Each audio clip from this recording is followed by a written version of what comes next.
Alors, la modèle Y arrivera en France au mois d'août. Ah ouais? Ah bah dis donc. Déjà? Dès le mois prochain, quoi.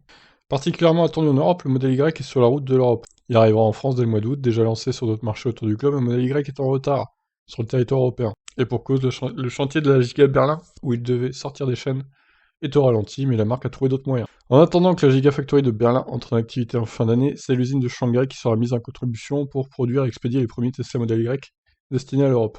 Un ajustement industriel de dernière minute qui permet à Tesla de ne pas engendrer plus de retard sur ce modèle, qui pourrait dynamiter les ventes, ses volumes de vente. Alors que le Model Y devait arriver à la fin de l'année, sera finalement disponible un peu plus tôt. C'est ce qu'ont confirmé les porte-parole de Tesla en France, indiquant que le SUV compact électrique débutera ses livraisons à partir du mois d'août. Alors, on va aller voir le site Tesla après pour voir si les prix ont changé du coup. C'est la version en autonomie qui posera d'abord ses roues dans l'hexagone. Rappelons que cette version équipée de 2 moteurs électriques annonce 505 km d'autonomie et s'affiche à partir de 59 990 € en France. Donc 2000 € de bonus. Voilà. Donc les photos, forcément, vous connaissez déjà ce que c'est le modèle Y, je pense. On en parle déjà assez sur Internet. C'est un modèle 3 version SUV, grosso modo, avec un haillon.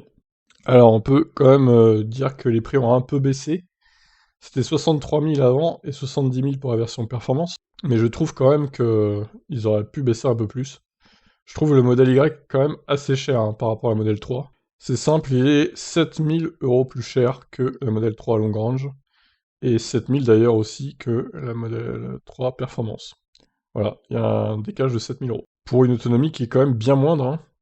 614 contre 505, plus de 100 km de moins d'autonomie. C'est beaucoup, c'est beaucoup. D'ailleurs, c'est assez étonnant qu'il n'ait pas revu à la hausse l'autonomie aussi pour le modèle Y. Bon, à suivre, ça va peut-être changer dans les prochains jours. Et du coup, vous voyez, hein, livraison prévue septembre. Par contre, le modèle 3, modèle Y Performance, livraison prévue début 2022. Il va falloir patienter un peu plus, visiblement. Donc voilà. En gros, bah, vous aurez des modèles Y chinoises au début, et pas des allemandes. Je vous laisse réagir. Bye bye.